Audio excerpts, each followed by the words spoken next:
Hey there, I'm Alan Matthews from Classical Guitar Shed, and welcome to this course preview for Pachelbel's Canon. So this is a mashup of a few course videos from the full course. If you would like to check out the full course, you can check the link below, or you can find a whole lot to practice just in this video. Enjoy! You know, before we get started on this piece really in earnest, I just wanted to take a quick moment here and look at these chords. And I've written what the chords are above here. And I would take, if I were you, I would take a minute and really just know these chords. Do you know a C chord? Do you know a G chord? Do you know an A minor chord, an E minor? Do you know an F chord? How about the one that's playing right there? How about an F bar chord? A C. And there's the F again, there's the G again, and a C. So really there's just 4 chords here. 5 chords here. And so just make sure that you know these chords, because they are like a template that the entire piece is based on. So before you even get started on anything else, I would just, you know, I mean, you could like kumbaya it if you'd like to, but just be able to play through the chords.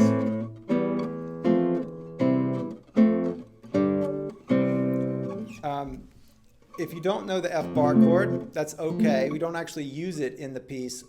We typically finger it in other ways. And so it's okay if you don't know the bar chord. But if you do, then play it. It's just good to know these because this pattern repeats throughout the entire piece. So here in section 2, what we're doing is we're taking these chords, the C, the G, the A minor, the E minor, the F. We're taking these and just arpeggiating them. So doing just a very simple P-I-M-A pattern with them. P-I-M-A. And we are going through the chord progression in this way. So P-I-M-A, P-I-M-A.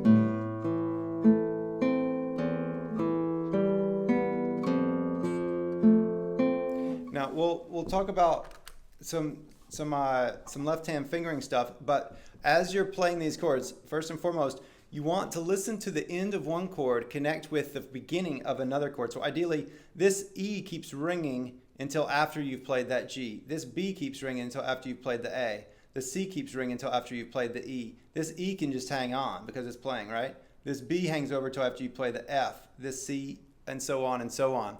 So that you're always blending the sound between the chords, and it doesn't sound like.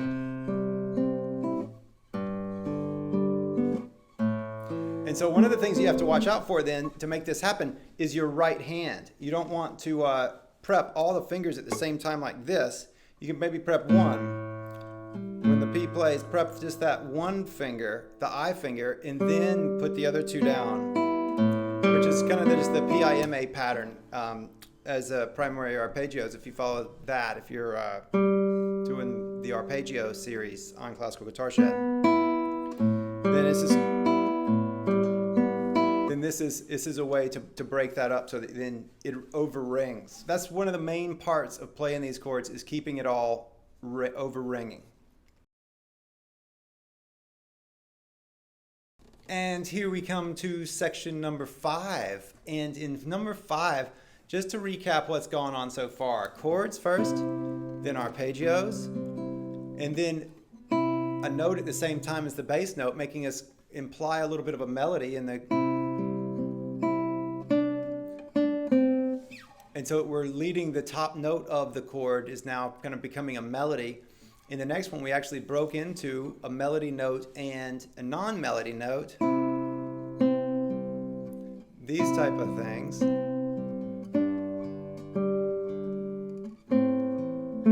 Whatever the notes were. And now what we're doing is having even more melody notes. We're just constantly adding a little bit more and more melody. And so now this is becoming mostly melody.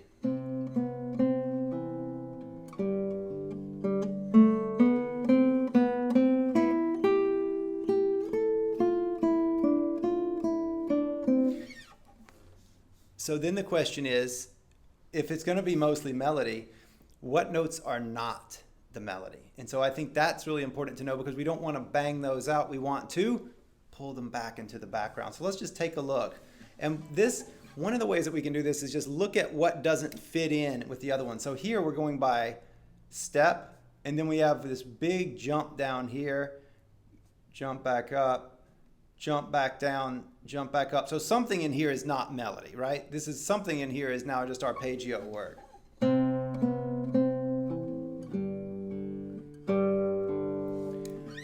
So for some reason, I want the downbeat right here to be a melody note, but there's really nothing that says that it has to be. But for some reason, it just in my ear, it just sounds like that. So sorry.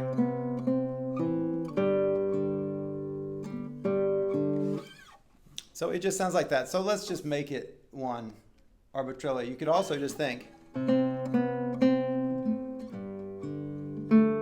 And then let this become the next melody note. So that you have these three notes, then all three of these are not melody notes, and do it. But let's just make it that, because, well, for one thing, we have G, A, B, C, D going up here. And so we could think of it as part of that.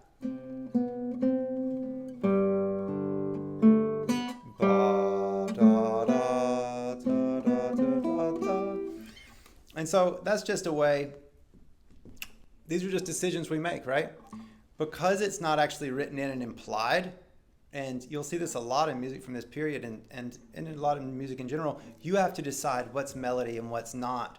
And ideally, you have some good reason for that you're not just arbitrarily doing it because, well, that finger typically plays louder, so I just make it the note. This, we're going to call that part of the melody. Keep this out of the background, or in the background. And then this is all line here. Oh, but look. This one is not melody.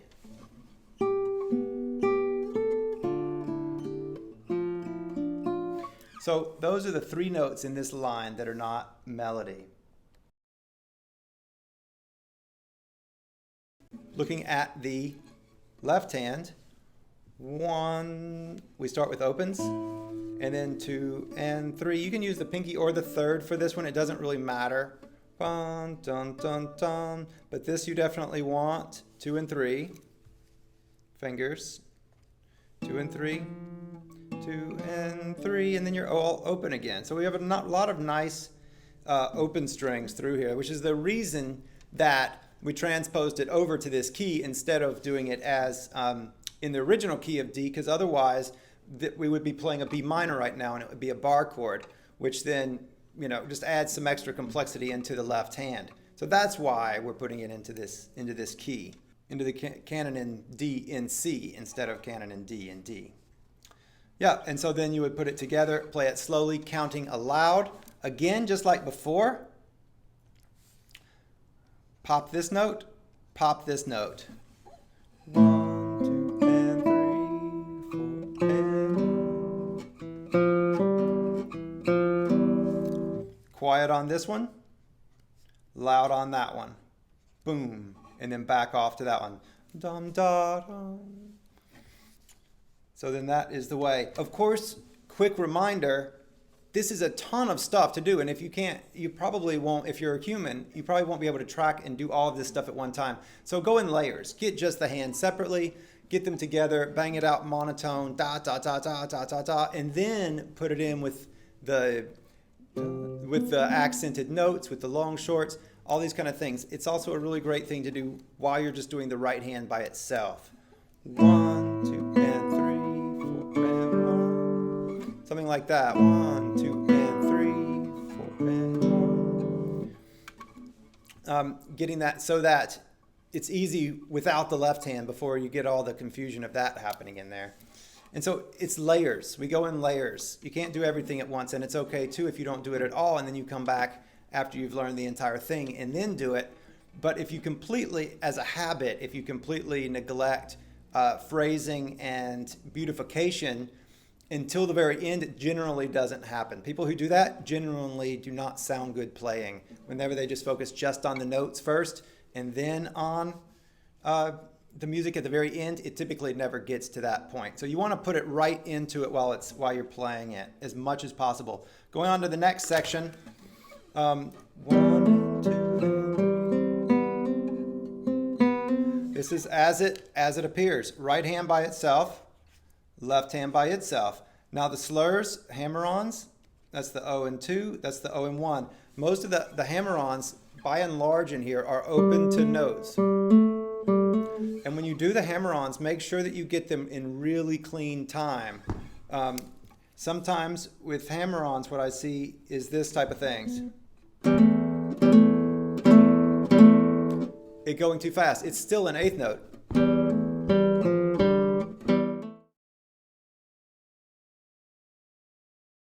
All right, so here we are back to quarter notes again. All quarter notes aren't the same. Before we had quarter notes, but now we've gone to the eighth notes. Dun, da, da, dun, da, da, dun. So now we're back to quarter notes, and that changes everything. And so one of the ways that we can make this more impactful as a return, because this is a very triumphant return, right? Dun da da da da da da da dum, boom boom boom da da da da dum. It's like the clouds have parted, and we've gone through this particular hard adventure, and now we're all of a sudden we see the home stretch or something like that, and it's very grand. And so one of the things we can do is called broadening. It means you slightly slow down and make things, it just makes it broader. And you can set that up in the last 3 eighth notes of the previous section. So you could, here it is right here. This last 3 eighth notes, you could start to slow that down. I do a squiggly line whenever I do stuff with time. So da da da da da da da da da boom boom da da da da da. You can just slow it down just a smidge, not like a crazy retard or anything like that, but just broaden it to where each note seems bigger. It's like all of a sudden we're dealing with larger objects with this section. It's just something to play with. You could also just say, nah, I'm not going to do that, and that would be fine too. So looking at this then, we have very similar to other sections in that we have our bass line always. 1, 2, 3, da, da, da, da, da, da. And really, like we had before, all notes are not created equal. There are melody notes and there are not melody notes. And it's not written in the music which those are. And so we have to figure that out, and we have to make a decision on that. I think of Bach, no, da da da da da da, no, da da da da da da da. So here we are doing this kind of thing, and you can just go through and mark these in your score. Quiet, quiet. Into here, quiet, quiet.